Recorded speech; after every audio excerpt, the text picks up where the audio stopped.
Hallelujah. Ang Diyos ay mabuti. Amen. Ang Diyos ay nararanasan. Amen. Amen. Napakabuti po na nagkaroon tayo ng relasyon sa ating Panginoon. Amen. Wala na pong mas maganda pang blessing kundi na naugnay po uli tayo sa ating Panginoon. Amen. Hallelujah. Sapagkat dyan naman po dinisay ng Diyos ang tao eh. Dinisay ng Diyos ang tao para makasama niya for all eternity. Kaya pumasok po yung kasalanan dahil dito sa kagagawa ng kaaway, no? Pero hindi po pumayag ang Panginoon.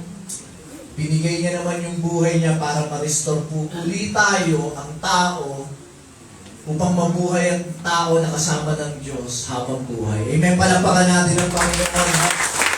Hallelujah. Naniniwala po ba kayo na pwedeng gumawa ang Diyos sa buhay mo? Amen. Ang ganda ng testimony ni Daddy Toto, no? Nakaka-pagawag. Ibig sabihin, no, nakaka-encourage na yung buhay natin, ipagamit natin sa Panginoon. Amen. Hindi lang tayo pinagpala, kundi yung buhay natin nagiging daluyan ng pagpapala para sa mga tao. Amen. Yun po ay perpektong kalooban ng Diyos. Amen. Sa bawat isa, hindi lang sa pastor, hindi lang sa leaders, wala pong ordinaryong member sa kaharian ng Diyos. Amen. Huwag niyo titignan yung sarili niyo na ordinaryong member lang ako. Wala pong ordinaryong anak ng Diyos. Amen. Ang diniklara ng Bible, anak ka ng Diyos. Hindi sinabi doon, ordinaryong anak ka ng Diyos. Hindi ka naman pastor, hindi ka naman leaders o whatever.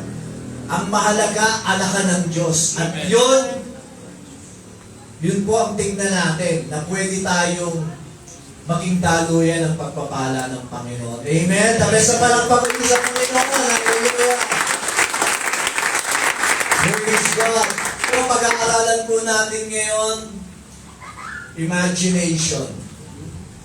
So, imagination. Ano pumasok sa imagination nyo? Ano na-imagine nyo? Ano sinabi kong imagination? So, di ba, makikita nyo mamaya kung gaano kahalaga to. Para kasi, pag sinabi natin imagination, ang pala pumapasok sa ating kagad, mga fantasy, di ba? Yung mga kakaiba, mga gawa lang ng kaisipan, imagination lang, o yung mga hindi totoo, mga untrue, di ba? Yung kagad ang pumapasok pag sinabi natin imagination, kasi nasanay tayo na gano'n ang meaning ng imagination.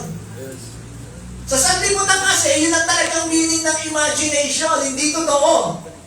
Fantasy lang. Nag-imagine ka lang. Above, beyond.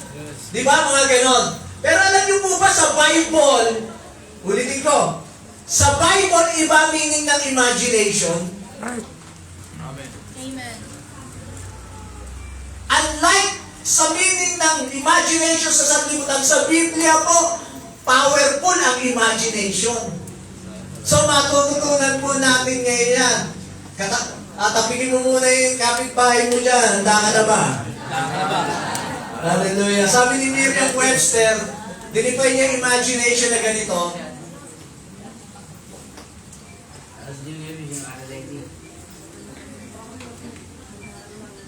Sabi niya, imagination, a power to form a mental image. Yung imagination daw, ito daw yung kapangyarihan na pwede kang mag-design o mag-form sa kaisipan mo ng image o picture. So madalas lamanin ng kaisipan natin? Ano pinipicture mo sa kaisipan mo? Ano ini-imagine mo? Ini-imagine mo ba na makakapagtapos ka ng pag-aaral? Yung sa mga nag-aaral po dito? Ini-imagine mo ba yun? Sa mga estudyante, nag-i-imagine ba kayo na one day matatapos niyo yung pag-aaral? Kasi kung ini-imagine mo, ang pinaglalaro mo sa isip mo, na hindi ka makakatapos, most probably, yun ang mangyayari sa'yo. Yes. Alam niyo po, powerful ang kaisipan. Amen. Pag pinag-usapan ng Bible, ang kaisipan mo ay makapangyarihan. Diniscuss ni Brother Jaime noong Thursday, sa 1 Thessalonians chapter 5, verse 23, lagay muna natin to. Diniscuss to ni Brother Jaime, nadaanan niya to. Ito po ang tao. 13.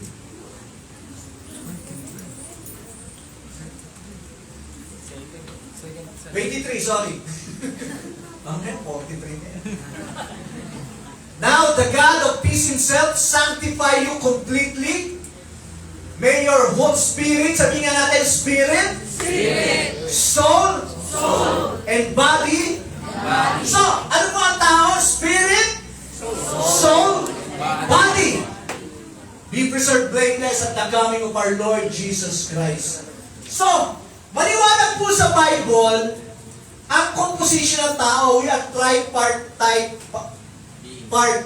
Ibig sabihin, we are composed of 3 components. Ang tao po, hindi lang itong katawan. Although, ito yung madalas nating makita. Umarap ka lang sa salamin, lagi nakikita mo, ito yung, kahit tumingin ka lang na ganyan, ito yung lagi. Kaya sanay na sanay tayo sa body eh.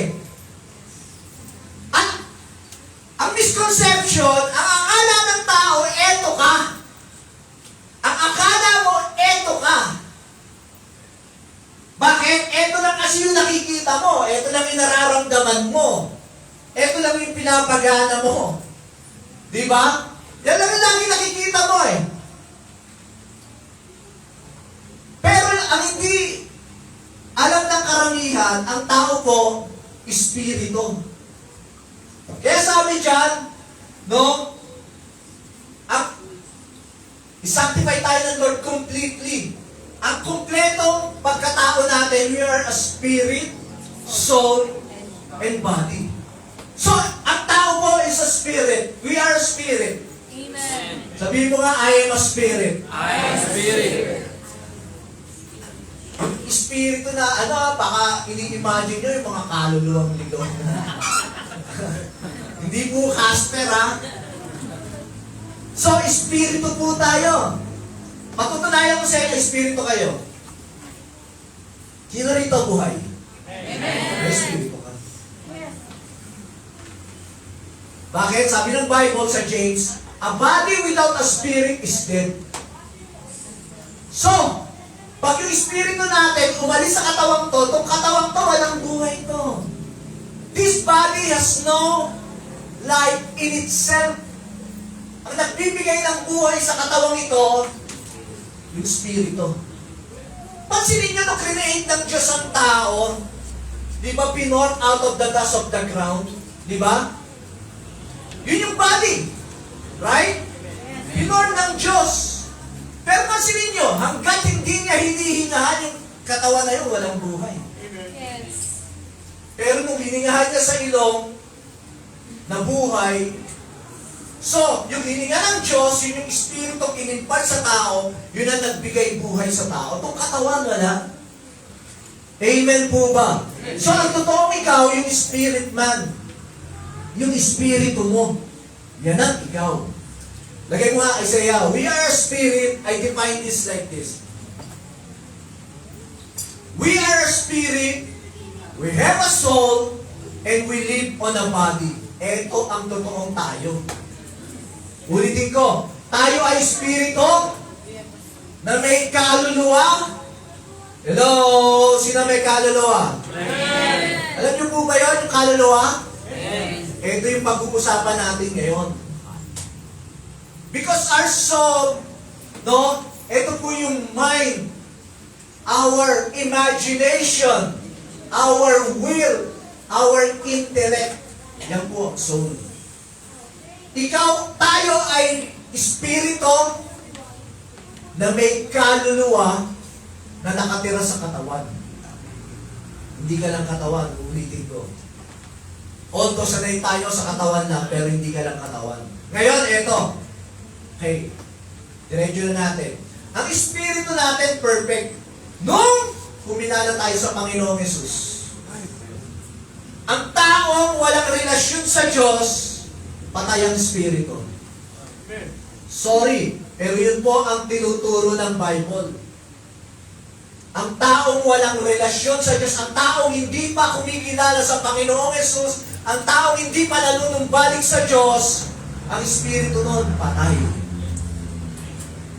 Yun po ang sabi ng Bible. Hindi ko na po lalagay mga verses, haba tayo ng gusto. Sinasabi ko sa inyo kung ano sinasabi ng Bible.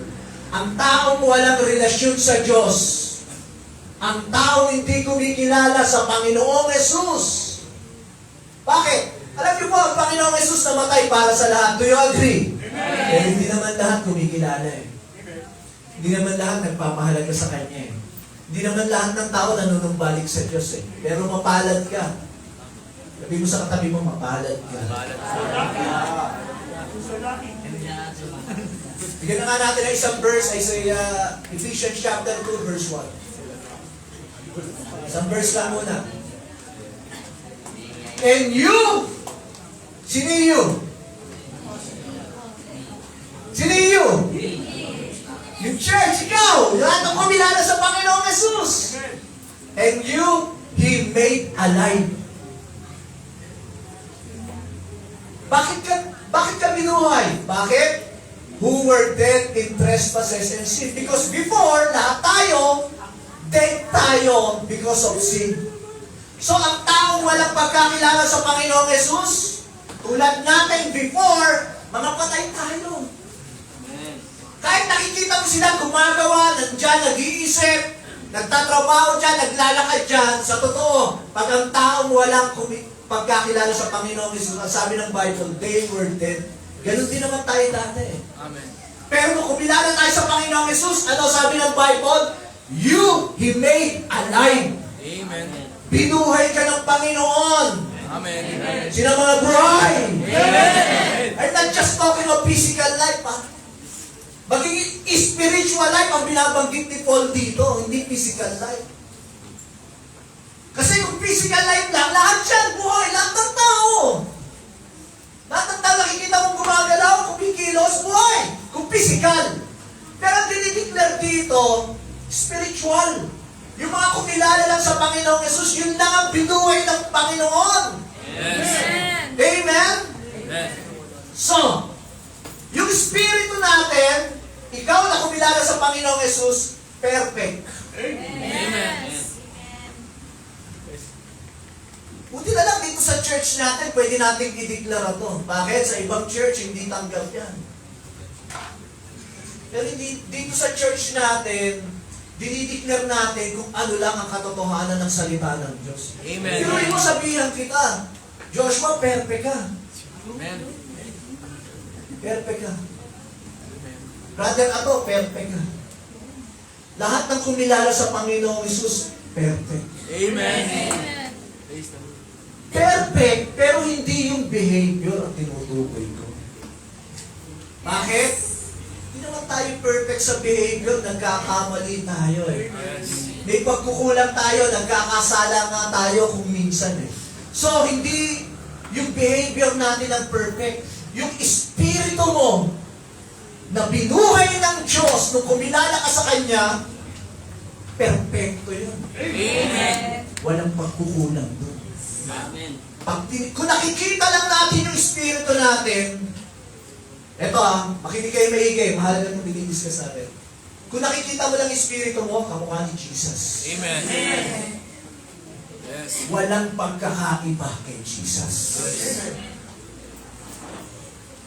Kung si Jesus banal, yung spirit mo holy. Kaya nga ang tawag sa mga Christian sa Bible, saints. Basahin niyo ang Bible. Ang naging introduction ni Apostle Paul to the saints which are Ephesus, to the saints which are Philippi, to the saints at Colossae. Puro saints. Bakit? Kasi yung spirit man natin, perfect yun, holy yun, righteous yun. Amen. Amen. Walang Kristiyanong sinner. Amen. Nagkakasala tayo minsan, pero hindi tayo sinner. Amen. Palakpakan natin si Lord.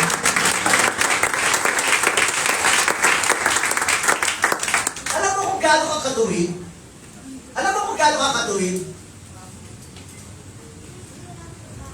Pastor, minsan nagkakamali ako, hindi ako matuwid.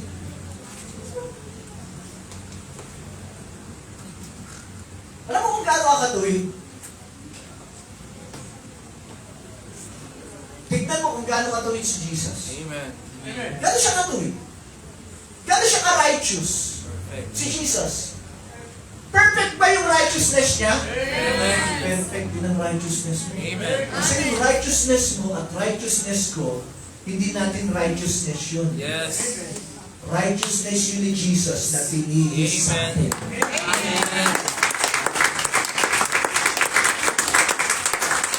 Yan ka. Amen? You are holy, blameless, righteous. You are blessed, complete. Amen. Kaya sinasabi ng Bible, we are complete in Christ. Hindi i-declare yun kung hindi totoo. We are complete in Christ. Colossians chapter 2, verse 10. Kumpleto tayo kay Kristo. Ang tinutukoy doon, yung spirit man. Pag sinabing born again, spirit man. Amen? Amen. Minsan kasi tinitignan sa sa panglabas Yung spirit man, ang binuhay ng Diyos. Yung spirit man, ang ginawa niyang bagong nilalang. Amen. Amen po ba? So, sa spirit, wala tayong problema. Wala na tayong pwedeng gawin in our spirit. Ang espiritu mo at espiritu ko, hindi tumataas yan, hindi bumababa, hindi na nag-i-increase yan, hindi na nag-decrease yan. Yung espiritu mo ngayon at espiritu ko, yan ang magiging kalalagayan ng spirit natin for all eternity. Amen. Hindi na mag-i-increase yan, perfect yan eh. Amen. Sabi ni Sister Lalay, nung tinuro niya nakaraan, we are sealed by the Holy Spirit. Hindi pinapasok ng kasalanan yan, yung Amen. spirit mo. Amen. Vacuum sealed. Walang bakterya. Sister Lloyd yata yung nagsabi nito, nakalimutan ko na. Magkamukha kasi sila eh. Walang pwedeng pumasok dyan, nakarumihan. Kaya yung espiritu mo, yan na rin ang magiging espiritu mo throughout all eternity pag anak ka ng Diyos. Hindi nag-i-increase, hindi nag-decrease, yan na yan, perfect ka. Kahawig ng Panginoong Jesus. Amen? Amen. Wala na tayong pwedeng gawin sa spirit man. Do you agree? Amen. Pero sa soul meron. Yes. Yung kaluluwa natin, may dapat ginagawa.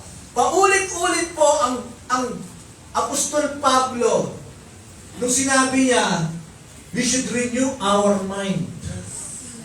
So sa soul part, sa kaluluwa, may dapat gawin. Sa spirit, wala na. Pero sa soul, dapat nare-renew. Amen. Nababago. Our spirit is perfect, complete. Our soul is in the process.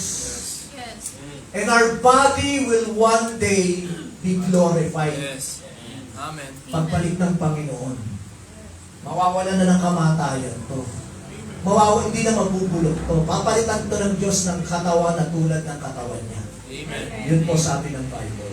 Ngayon yung soul, punta po tayo dito. Yung soul, which is our mind and imagination, our thoughts, nandyan po yan sa kaluluwa, may gagawin po tayo dyan. Ito po, kailangang mabago. Bakit? Nasanay po ito ng ang iniisip nito, marumi. Ang iniisip nito, lihis sa kalooban ng Diyos. Nasanay tayo, wala pagkabata.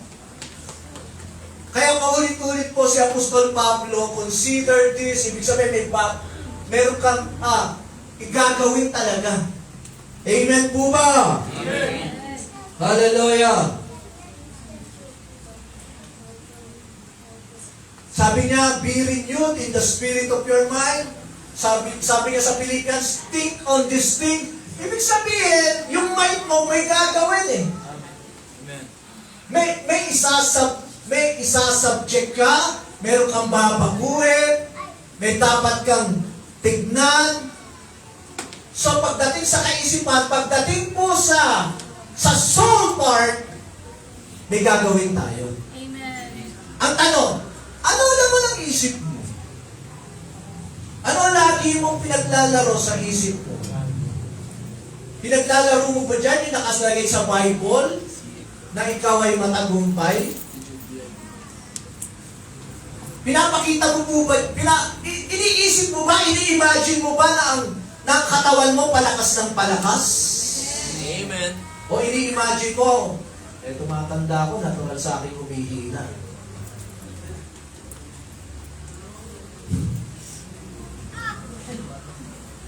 Ini-imagine mo ba, lalo sa mga babae, habang tumatagal, lalo kayo gumaganda? Lalo kayo nagiging fresh? You know? Kaya ini-imagine mo ba yan? Honest question. Ini-imagine mo ba na nagiging fresh ka lalo? Hindi ng tao ni Sister Giselle, nagandi. Meron pa tayong karapatang mag-isip ng mga ganong bagay. Yes. Hindi lang karapatan ang binigay sa iyo ng Diyos. Yun talaga ang gusto niyang isipin mo. Amen. Di, Pastor, imagination lang naman yan. Eto nga kapangyarihan dyan eh. Dahil sa ginawa ni Kristo, yung ini-imagine mo, nangyayari sa'yo. Subukan mo lagi mag-isip ng negatibo tulad ng dati. Yun ang nangyayari sa'yo.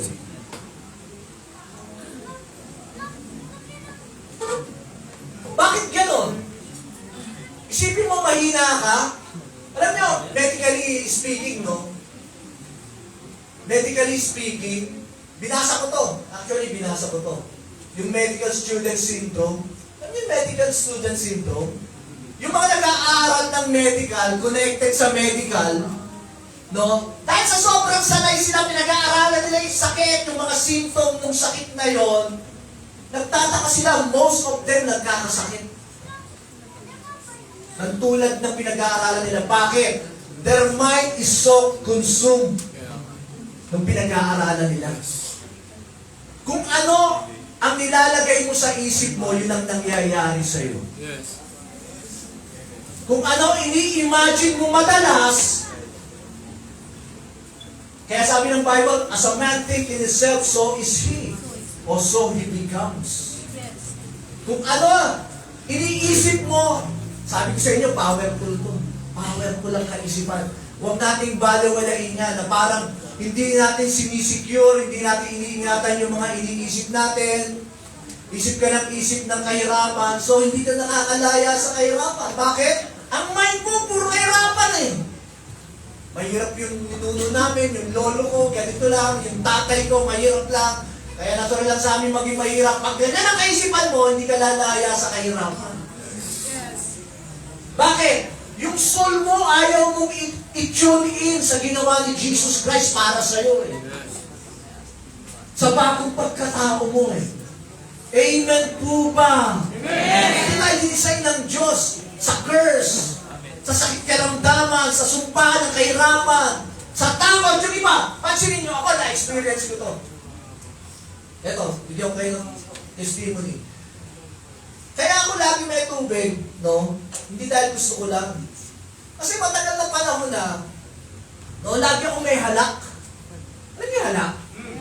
Ilang taon yan. Kung 10 years or more. Kasi lagi ako umiinom ng water. More than. Kasi minsan, natutuyo. Nalalamunan ko. So lagi ako may tubig.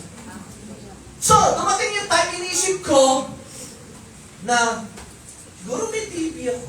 May tuberculosis ako. Kasi takal na nito. Ilang beses ako nagpa-check up, hindi nakikita. Ang dahil kong doktor na pinuntahan kami ni Sister Risa, hindi alam kung saan nagkagaling eh. Maaari daw sa nasal, ganon, nasal drip, or meron pa sa, pero they are not sure. Bakit? Hindi naman wala. So, dumating sa time na tinanggap ko na, kung may tuberculosis man ako, okay lang sa akin, siguro itong galing. Kaya, Hindi nawawala yung alam ko. Alam niyo, dumating yung time, nagka-tuberculosis talaga ako. Bakit? Tinanggap ko na sa sarili ko, meron ako eh. Pero wala naman sana. Kaya minsan, kakaisip mo, tinanggap mo, nangyayari sa'yo. Hello! Powerful po ang kaisip. Powerful po ang soul. Sa maniwag, hindi ko sinabing lahat ng sakit karamdaman galing doon.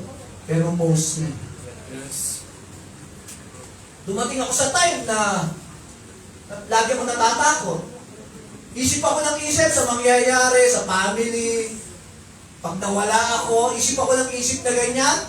Di ba? Nagkaroon ako ng nervous breakdown. Kasi doon lumalaro yung isip mo eh. Gigising ako sa umaga, tatakot na ako, hindi ko alam kung bakit ako natatakot. Gusto mo ng kapayapaan, pero ang isip mo, ginugulo mo ng mga concern, worries, hindi ka dadaluyan ng kapayapaan. Ang mangyayari sa'yo, puro takot, puro pangamba. Bakit? Pinupuno mo kasi yung imagination mo, yung isip mo ng mga ganong bagay. So yun na nagmamanifest. Minsan, sabi nga kay Sister Lisa, nung umaatake yung... Ito po dati dahil ito napagtagumpayan ko na po ito dahil sa biyaya ng Panginoon. Amen. Dumadaan ako doon sa nervyos. May time na hindi ako makain eh. Sa kwarto kami ni Sister Lisa, sabi ko, buksan mo nga yung bintana. Parang walang pumapasok na hangin. Parang kinakapos ako ng hangin. Saan ko nakakita nun? Kahit nakasarap pa yung may hangin sa loob. Hindi pwede walang hangin. Pero, ano daw kinakapos na rin? Maatake po yung nervyos. Pero yung nervyos sa isip lang yan. Pero tignan nyo, nadadamay ang katawan. Sumusunod ang katawan. Kung ano nilalaman ang isip mo, itong katawan sumusunod. Yes. Nagre-react. Pero sa totoo lang, sa isip lang yun. Yes. Powerful po ang isip. Huwag nating minamaliit yan. Ang Bible nagdi-declare ng kapangyarihan sa thoughts, sa imagination. Bigyan ko kayo ng isang verse, Isaiah 26 verse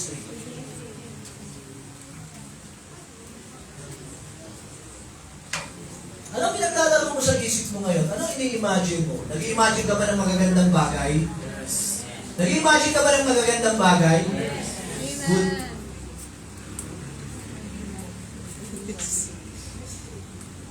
Sabi ni Isaiah, Lord, you will keep him in perfect peace. Shalom. Sinabing shalom, hindi lang peace of mind dyan. Binanggit ni Brother Jaime yan on Thursday. Yung shalom is wellness. Amen. Prosperity. Provision. Yes. Protection. Yan ang shalom. Peace in every aspect of life. Sabi dito ng Bible, magkakaroon ka daw ng perfect peace o shalom sa buhay mo kung ang mind mo ay steadfast. Kung ang mind mo nakapokus kay Jesus. Amen. Bakit? Because they trust in Him. Nakapokus ka sa Lord dahil nagtitiwala ka sa Kanya. Pag ang focus mo ng mind mo nasa Panginoon, may peace ka. Amen. Hindi lang peace of mind. Peace of bakit? Peace of physical body. Kung, alam niyo yung word dito na mind? Chinek ko, alam niyo, word dito na mind, ang meaning, imagination. So powerful ang imagination. Pag ang ini-imagine mo si Jesus Christ, ang ini-imagine mo yung provision niya, ang ini-imagine mo yung ginawa niya para sa iyo. Ini-imagine mo yon. Matindi, ibubungan yan sa iyo. Hindi po ako may sabi niyan, mismo siya sa Bible. Nagbubunga yon. Amen. Sa physical na katawan, sa kaisipan, hello, maging sa pinansyal, lahat ng area ng buhay mo, nagbubunga yon. Bakit? You agree. Amen po ba? Amen. Bibigyan kayo ng sample. Alam niyo, ang Bible puno ng picture. Wala mo score, puro letter na. Ang Bible puno ng picture. Ang Bible puno ng pictures. Yes, letter. Pero ano yung dinidescribe ng letter? O sabi ng Bible, ganito, yung mga nag-i-imagine, yung mga nagme-meditate ng salita ng Diyos is like a tree planted by the rivers of water. Amen. Saan nakalagay yun? Psalms chapter 1. O sige, buksan na nga natin, Isaiah. Psalms chapter 1, verse 3 yata. The person is, okay, in verse 2. But those whose delight is in the law of the Lord, and who meditates on His law, alam niyo yung word na meditate dyan? Imagination. Yes. Tingnan niyo. But whose delight is in the law of the Lord, and who meditates, yung meditate sa imagination have the same meaning sa Hebrew. Amen. Chinek ko. Pag sinabing meditate, imagine. Pag sinabing imagine, meditate. Same. But whose delight is in the law of the Lord, and who meditates on His law day and night. Yung mga nag-iisip ng mga word ni Lord, nag-i-imagine. Ano nga, yan yung tulad. Next verse. That person is like a tree planted by the stream. Parang, ikaw daw, is parang ang puno, Tignan yung picture. Imagine mo sarili mo puno. Imagine mo sarili mo puno na nakatanim sa tabi ng mga bodies. Streams. Pag sinabing streams, marami. Plural eh. Ikaw nakatanim ka doon, streams of water, which yielded, lagi kang namumunga sa panahon. At yung mga dahon mo hindi natutuyo at lahat ng ginagawa mo nagpa-prosper. Amen. Imagine mo yung sarili mo ngayon na ganyan. Imagine mo yung sarili mo na dinadaluyan ka ng mga blessing ng Panginoon.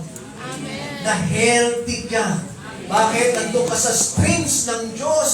Yes. Namumunga ka sa kapanahonan, paganda ka ng paganda, pabata ka ng pabata, Amen. palusog ka ng palusog. Yung blessing ng Diyos, maging yung mga ginagawa mo, nagpa-prosper. Amen.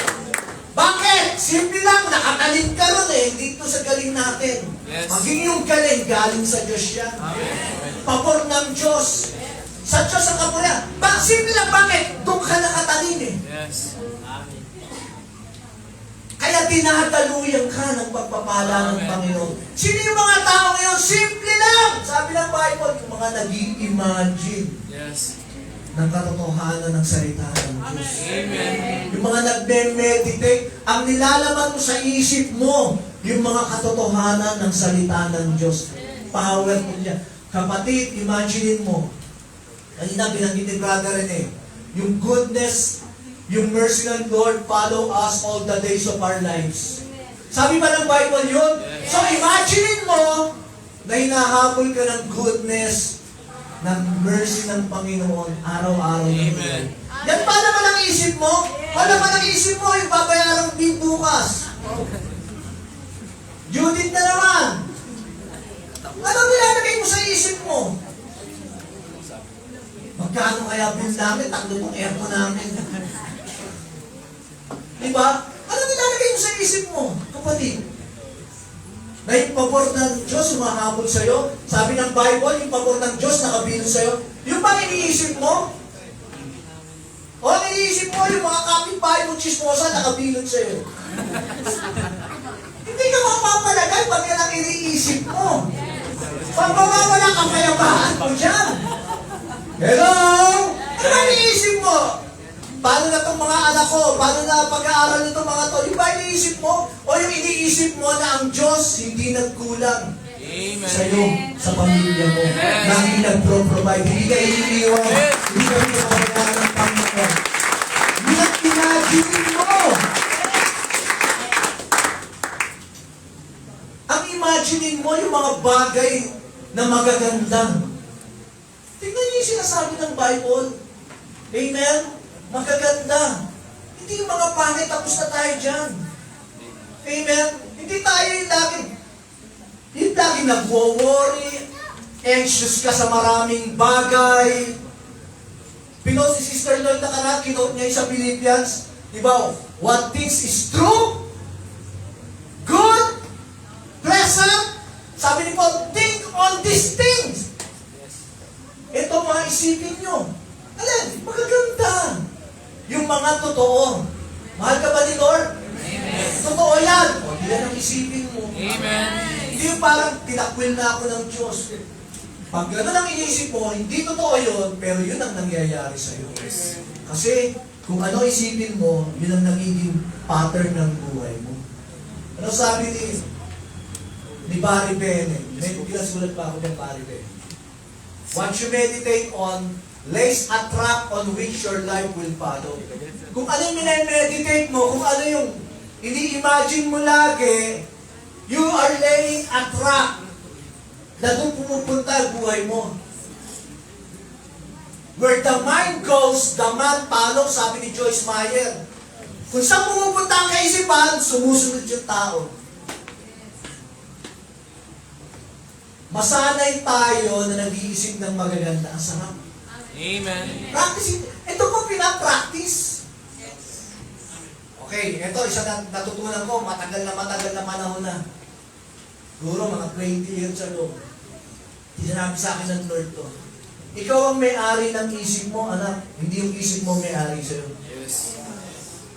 Nung may struggle ako, sinabi sa akin ng Lord yan, ikaw ang may-ari ng isip mo, hindi yung isip mo ang may-ari sa'yo. Ano ibig sabihin nun? Hindi lahat ng pumasok dito, yun ang kukontrol sa buhay mo. Pwede kang tumanggi, pwede mo rin i-welcome. Yes. Pag may pumasok na hindi maganda, pwede mong tanggihan, pwede mong patayin, pwede mong i-switch off. Bakit? Hindi naman yan ang may-ari sa'yo. Ikaw ang may-ari dyan. Amen. Ikaw ang may control dyan. Huwag ka magpapakontrol dito na para bang siya may-ari sa'yo. No! Parte mo lang siya. Hindi siya may-ari sa'yo. So kung may mga negative, minsan ang diablo, tandaan nyo to. Tandaan nyo to, mahalaga to. Ang diablo, dumadaan yan sa kaisipan.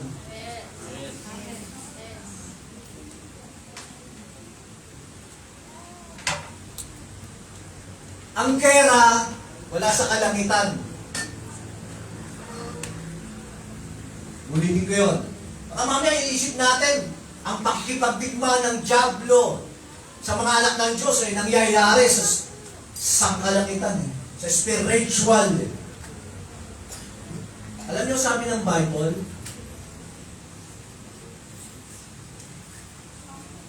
ang battle nandito. Yes. Mamaya dadaanan ko yan. Ang battle nasa mind. Sige na nga, kailangan.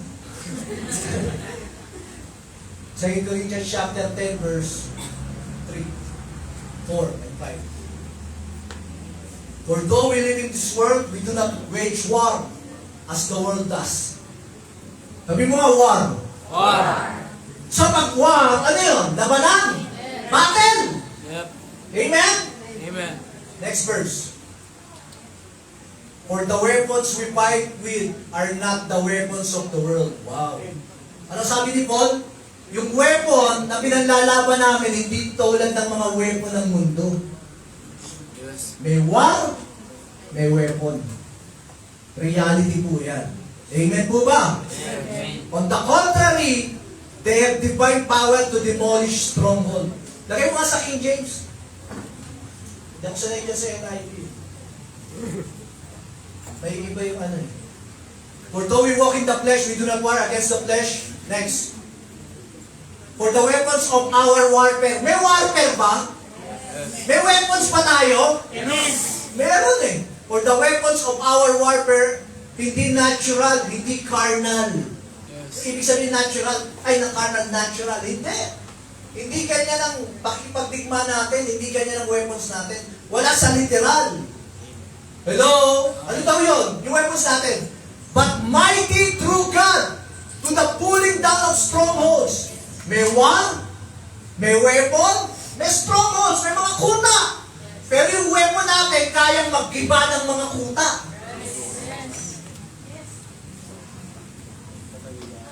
Kahit sa ayaw at sa gusto mo, nasa wag ka. Ayokong isipin, pastor, na nasa battle tayo. Pero yun ang realidad. Every day of our lives, we are on the battle. Saan yung battle na yon? At may binigay na ang Lord sa yung weapon na pwedeng gumiba ng mga kuta. Saan yung battle na yung verse 5? Okay, ano daw yung weapon? Yung weapon, it can cast down imagination. Yung weapon na nasa iyo, pwedeng magbagsak ng mga imagination. Amen. Mga wrong imagination. Hindi lahat ng imagination maganda. Yes. Pag pangit yung imagination, you should cast it down. Yes. Amen. Amen. And every high thing that exalted itself against the knowledge of God. Yung mga nagmamataas sa karunungan ng Diyos, simplify ko sa inyo to.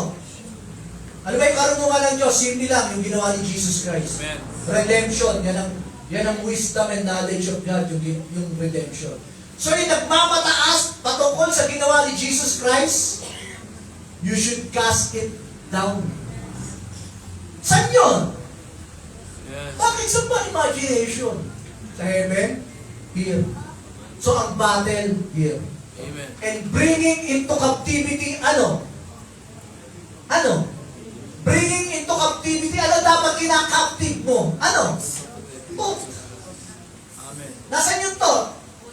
Mind. Right. Kala ko thought, gay. The one that got away. Bringing into captivity every thought. Saan? Saan mo i-captivate yung kaisipan mo? To the obedience of Christ. Amen. Hindi yung obedience to Christ. Mahalaga yung nag-obey tayo kay Jesus Christ, pero ang binabanggit dito sa water na to, dapat ang laman ng kaisipan ay yung ginawang pagsunod ni Kristo. Amen. Isi-simplify ko para lalo nating maunawaan. Pag ang pumasok dito, kamatayan. Dati ako nakapag-isip ako ng ganyan eh. Paano na yung pamilya ko pag nawala ako? Laging gano'n na yung isip ko. So, anxious tuloy ako. Binigyan pala tayo ng Diyos ng weapon patungkol doon sa mga bagay na yun. Sa mga kaisipang gano'n. Na dapat dinidestroy pala yung mga gano'ng imagination. Amen. Kinakast down pala yun. Bakit? Yung kamatayan, hindi bunga yan ng obedience ni Christ. Yes. Ang bunga ng pagsunod ni Kristo, buhay. Amen. So dapat ang laman ng isip mo, instead of death, life. Amen. Ang laman ng isip mo, instead of sickness and disease, poverty. Ang laman dapat ng isip mo, prosperity, good health, Amen. blessing. Kaya dapat ang laman ng isip natin. Bakit? Kapatid, doon sabi ng Bible, yung dapat ang nagka-captivate. Yes. Yung dapat ang nagka-captivate, doon captivated yung isip mo dahil may ginawa si Kristo, captivated ang isip mo ng mga bunga ng ginawa ni Kristo. Amen. Yun lang ang laman ng isip mo. Amen po ba? Amen. So, dahil ba may ginawa si Kristo, nagbungay ng negative sa atin? No! So, dapat walang negative dito kahit na anong klase negative. Kasi hindi yun ang binunga ng pagsunod ni Kristo eh. Yung negative, mga nagmamataas yan. Mga nagyayabang yan sa karunungan ng Diyos, which is the redemption of mayabang yan. Kunyari sakit karamdaman, ang yabang yan. Nagmamalaki yan. Kaya dapat pinupull down yan. Bakit? Hindi yan ang binunga ng pagsunod ni Jesus Christ.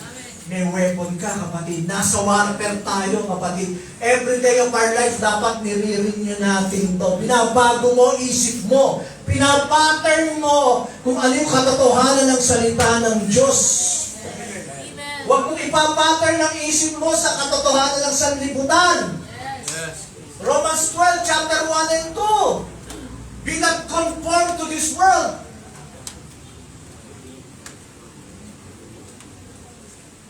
good. Come on. Do not be conformed to this world, sabi ng Bible. Ano yung conform? Mold. Yes. Huwag kang nagmomold kung ano yung ginagawa ng sanlibutan, yun din ang gusto mo. Minomold mo yung sarili mo ng ganon. Kung anong iniisip nila, ganon mo rin minomold yung kaisipan mo. Sabi ng Bible, no. Hindi maaari rin yung isip mo pag ganyan. Do not be conformed to this world, but be transformed by the renewing of your mind. Amen. Baguhin mo, hindi tayo pwedeng mag-mold sa sanlibutan. Ang sanlibutan, lihis eh. Yes. Parehas lalaki, kinakasal. Parehas babae, kakasal. Hindi lihis, di ba? Pag minod mo yung sarili mo doon, hindi matratransform ang buhay mo, ang isip mo. Yes. Sorry. But that's the truth. Yes. Amen po ba? Hanggang na sa sanlibutan ngayon yung mga bagay na masuklap-suklap. Welcome na, masyadong liberated ang mundo. Hello? Amen. Sabi ng Bible, hindi tayo dapat nag-conform doon, dapat nare-renew ang kaisipan natin. Amen. Kung ano katotohanan ng salita ng Diyos, dapat yun ang pinapattern natin sa buhay natin. Nandiyan pa ba kayo? Amen. Hallelujah. So, where's your imagination hook up to? Ano ini-imagine mo? Pag nakahook yan sa mga negative, huwag kang umasa na ang life mo magiging positive. Pansinin niyo yung mga tao laging negative mag-isip. Hindi naging positibo ang buhay kahit kailan. Sa lahat ng solusyon, laging may problema. Ganun eh. Di ba? Dapat may balik na problema. Parang may relative kami ganun. Pagkausap mo laging, laging problema yung inaano.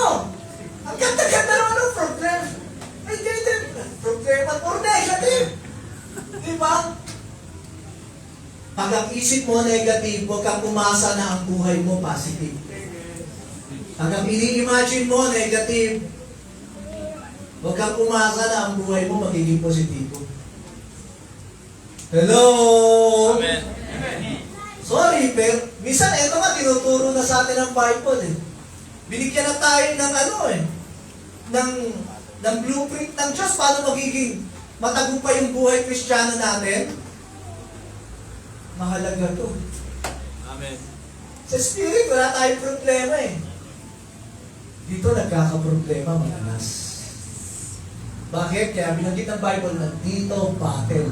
Pansinin nyo, nung create ng Diyos si Eva at si Adan, lahat provide. Amen? Naglagay ng isang puno, huwag niyong gagalawin yan, kakainin yan, mamamatay kayo. I believe araw-araw, tinataanan nila yun, nasa middle of the garden eh. Amen? Hindi nila pinapansin, tama ba? Yes. Biglang etong si demonyo, yung ahas, tinawag si Eva, di ba? Totoo bang sinabi ng Diyos na hindi kayo pwede kumain ng lahat? Hindi ba, di ba? Sabi ng Diyos, lahat pwede nyo kainin. Maliban dun sa isa. Ang word isa na, sinabi ng Diyos, totoo bang sinabi ng Diyos na hindi nyo pwede kainin lahat? Finish. Di ba? Parang minsan ganito eh. Minsan nag-isip tayo, parang pinipigilan ako ng Diyos na i-enjoy lahat. Hindi ko pinipigilan ng Diyos na i-enjoy lahat. Gusto niya nga i-enjoy mo lahat ng mabubuting bagay. Pero may mga bagay na inilalayo sa ng Diyos. Bakit? Magdudulog ng kamatayan. Yes. Pero eto si Satanas, naku, pinipigil. Huwag ka nang sumama dyan sa born again. Daming bawal dyan. Hindi mo ma-enjoy ang buhay mo. Ni lahat. Ganyan man daya si Satanas. Okay. Dumadaan-daan sila Eva. Pero eto, dumating yung time, kinausap siya ng ahas. Tinend siya. Diba? Tinukso siya. Dinaya siya. Pag kumain ka nito, magiging parang Diyos ka. Malalaman mo ang mabuti sa masama. Napaisip si Eva. Nung una, hindi naman siya nag-iisip patungkol doon. Binigyan siya ng thought, binigyan siya ng idea, binigyan siya ng question, natuto siyang mag-isip. Yes. Tinanong siya, nag-isip siya. Binigyan siya ng thought, pinasok yung kaisipan niya ron, natuto siyang isipin yung patungkol sa bagay na yon. Doon siya nadaya. Ang diablo dito gumagawa. Ang demonyo dito nandadaya. Sabi ni Andrew Womack, the battle is not in the heavenly, the battle is between your ears. Nandito ang labanan. Bibigyan ka ng kaisipan, pak! Isipin mo, minsan, napupunta tayo sa pandaraya ng kaaway. Ingat ka. Amen? Amen. Same tactics ang ginagawa ng Diablo for so many years. Bakit same tactics? Effective eh. Ibigyan ka ng kaisipan, ay, sakit na yan. Ano yan? Palo sa'yo ng Diyos yan. O, tinanggap mo na gano'n. Paano ka maniniwala sa kagalingan pag tinanggap mo yung sakit na ramdaman galing din sa Diyos? Hello? Ay, ano yan, yung kahirapan, okay lang yan kasi para maging humble ka, hindi ka yumaman. May kahirapan ba sa Garden of Eden? Walang kahirapang design ng Diyos. Kung pumasok ang kasalanan, sakala pumasok ang kahirapan. Di kalooban ng Diyos ang naghihirap tayo. Yes. Amen. Kung yun ang laman ng isip mo, pugutin mo na, ibagsak mo na, hindi para sa iyo. Amen. Amen. Amen?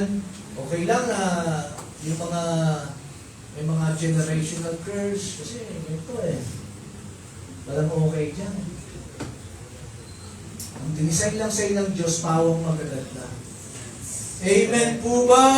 Amen. Hallelujah! So,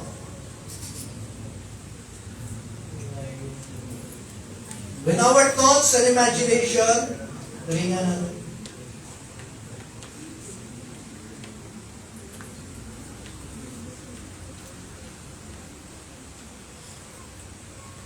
When our thoughts and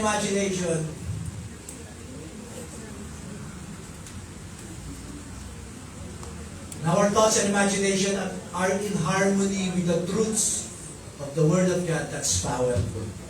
Amen. Pag yung ini-imagine mo, naka-inline sa mga katotohanan ng salita ng Diyos, that is powerful. Ulitin ko, ano ini-imagine mo? Ano ini-imagine mo? Binibigyan tayo ng Diyos ng guidance na mag-imagine tayo ng magagandang bagay. Amen. Sanayin mo, mag-exercise ka, na ini-imagine mo na one day magkakasama-sama kayong buong pamilya na naglilingkod sa Panginoon. Amen. Pero pag ini-imagine mo, yung anak ko to, wala nang pag-asa. Hello? Imaginein mo, nandito ka sa kalalagayan na to, pero hindi pa tapos ang Diyos dyan. Iaangat ka ng Diyos. Amen. Iaangat ka ng Diyos. Iaangat ka ng Diyos. Ang buhay mo, paganda ng paganda. Ang katawan mo, palusog ng palusog, palakas ng palakas. Yan ang dapat ini-imagine natin. Ang buhay natin, nagtatagumpay habang nandito tayo sa mundong to. Nagtatagumpay tayo. Ginagamit tayo ng Panginoon. I-imagine mo ba yun? Ginagamit ka ng Panginoon. Amen. I-imagine ba natin ang Grace-filled family patuloy na mag-e-expand, gagamitin na tayo ng Panginoon at for our glory, but for His glory. Amen? I-imagine ba natin yan, mga kapatid? Amen.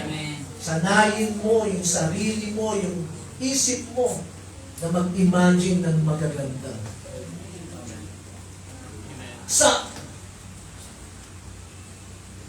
Babanggitin ko ulit ito. sa Psalms chapter 1 verse 2, yung word na meditate, at sa Psalms chapter 2 verse 1, yung word na meditate, saka yung imagination, iisa ang Hebrew word. Iisa. Simple lang. Ito pa isa. Yung binasa natin Isaiah 26 verse 3, yung word na mind, imagination ang meaning, at ang meaning to conceive. Ano yung conceive? Ipaglihi. Kung ano nilalaman nito, yun ang pinaglilihi mo. Kaya kung ano nilalaman nito, yun ang ipapanganak mo. Bible mo nagsabi niya. Kaya nangyayari sa atin kung ano minsan iniisip natin. Hello? Bakit? Sabi ng Bible yun eh. Pansinin mo, pag tormented ka, yung isip mo magulo, di ba? Hindi naka-inline sa mga katotohanan ng salita ng Diyos, kaya walang kapayapaan. Pati katawan mo sumusunod eh. Napansin niyo ba yun? Wala kang gana, parang mahina. Bakit? Hindi naka-inline sa truth eh. Pero kung naka-inline sa truth yan, may peace ka. Yes. May shalom. Amen?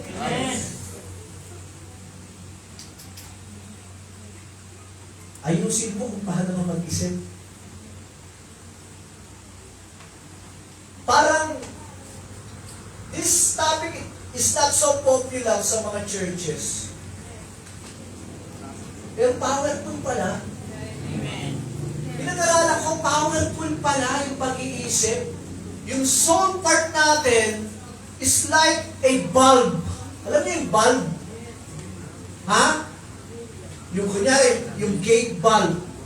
Diba? Doon dumadalag, pwede mong buksan, pwede mong isara. Ang isip mo is like a bulb. Kung ano binubuksan mo dyan, mga negative, yun ang dadaloy sa buhay mo. Amen. Amen. Kaya pag negative, matuto kang magsara. Pag positive, yun lang ang buksan mo. Yes. Dati dumating ako sa conclusion, hindi lahat ng pagkain ibibigay sa'yo, kakainin mo. E paano kung bulok? Kinain mo. Nakatulong ba? Hindi, nakasama. Hindi lahat ng papasok sa isip mo, paniniwalaan mo, at i-meditate mo, at i-imagine mo. Hindi lahat. Paano kung bulok? Yes. Paano kung makasasama, tapos pinaglaro mo sa isip mo? Eh, di naka-apekto sa buhay mo. Mahalaga po ang imagination. Amen. Hello? Yes. Sabi ni Joel Austin, matapos na po ako. If you let your imagination run wild, let it run wild on right direction. Ganda, di ba? Nag-imagine ka rin lang na matitindi, mag-imagine ka na na matitindi sa right direction. Amen po ba? No, one day, magiging milyonaryo ako. Imagine mo, wild! Makakaiba! Sabi niya kung matitindi lang, one thing lang ini-imagine mo, ilinya mo na sa tama. Amen. Kaysa sa mali, Amen. kaysa sa negative, ilinya mo na sa tama. Amen. At isa sa pinakamahalaga rito, alam mo ang mga totoo sa salita ng Diyos. Hindi ka makakapag-imagine ng magaganda kung hindi mo alam ang Word of God. Hindi ka mai-inline sa truth Yes. kung hindi mo alam ang Word of God. Amen. Masarap mag-imagine ng alam mo na yung ini-imagine mo kalooban ng Diyos. Amen po ba? Hallelujah. Magbuo ka ng kaisipan, magbuo ka ng picture sa mind. Hello, buuin mo yan. Imagine mo. Meron kang bigyan ka ng Diyos ng kapangyarihan na mag-conceive ng picture. Tulad ng Bible, napakaraming picture. Imagine mo, kasama kang nakaupo sa trono ng Diyos. I-visualize mo yun. Ang Diyos na bubuhay sa'yo, na punong-puno ng kapangyarihan. Ikaw ay nakapaloob ka sa Panginoon. Imagine mo yun. I-visualize mo sa isip mo. That is powerful. Hello? Uulitin ko. Powerful yan. Amen. Hindi tayo dito nag-uusap na parang natural. Ang imagination mo, supernatural yan. Amen. At pwede nating magamit dyan sa buhay natin. I-inline natin yung soul natin kung ano yung reality in our spirit. Hindi lang. Our spirit is perfect and complete, pero hindi automatic yan na mag-flow-flow sa natural. Hindi yan automatic na lalabas at mararanasan ng Kristiyano maliban ma-renew ang mind niya. Hindi po automatic yan. Unless you renew your mind, you subject it to the truth. I-inline mo, i-harmonize mo sa mga katotohanan sinasabi ng Bible. May gagawin tayo sa soul. Sa spirit, wala tayong gagawin. Perfect yan eh. Pero sa soul, may gagawin tayo. Sinabi ng Bible, reckon ye yourselves. Ituring mo, itrato mo, na ganyan ka. O di may gagawin ka. Renew your mind. O di may gagawin ka. Amen. Amen? May gagawin ka sa soul part mo. Amen. Para yung katawan mo, daluyan ang pagpapala rin ng Panginoon. Amen po ba? Palakpakan natin siya.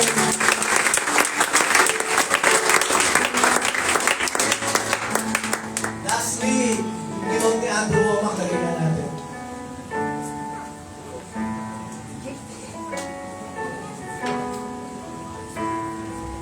Too often, sabi niya, madalas, believers pray for healing but never experience it. They pray for prosperity, but never receive it. Why? Sabi niya. Because they don't know how to use their imagination. Tignan nyo. They don't know how to use their imagination the way God intended. They don't see themselves healed. They don't see themselves prosperous. They don't see themselves victorious.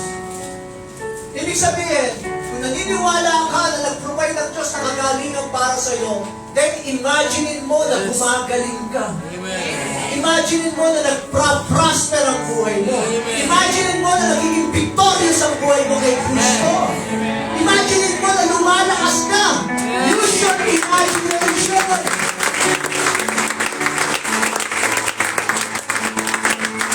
Everyone yung imagination mo. Minsan, sinasabi mo, naniniwala ka sa nanggalingan, pero iniisip mo, sakit karamdaman. Sinasabi mo, pinalaya tayo ng Panginoon sa mga kahirapan, pero iniisip mo, kahirapan, kawalan. Kaya hindi nagmamanifest. Hello? Use your imagination the way God intended. Amen. Hello? Masarap mag-imagine. Na-imagine niyo na ba? Yes. Na-imagine ko kayo na na-imagine nyo. Yes. Lalabas tayo rito, lutang tayo lahat. Di bali ng lutang. Hello, ulitin ko. Di bali ng lutang. Lutang ka kasi sa katotohanan. Alam mo yung ini-imagine mo, totoo. Alam mo yung ini-imagine mo, sinabi ng Diyos sa pagkakas sa'yo. Alam mo yung ini-imagine mo, yung kayo ang parang Panginoon para sa'yo. Okay lang. Eh, sa'yo lutang ka sa kung ano-anong bisyo o mga negatibo sa buhay. Maging lutang na tayo sa katotohanan. Amen? Amen. Hindi man tayo maintindihan ng ibang tao, okay lang. Binisan tayo ng Diyos na gano'n. Amen. Let your imagination run wild to the right thing. Amen po ba? Amen. Tayo na po tayo lahat. Palakpakan natin si Lord. Hallelujah. Praise God.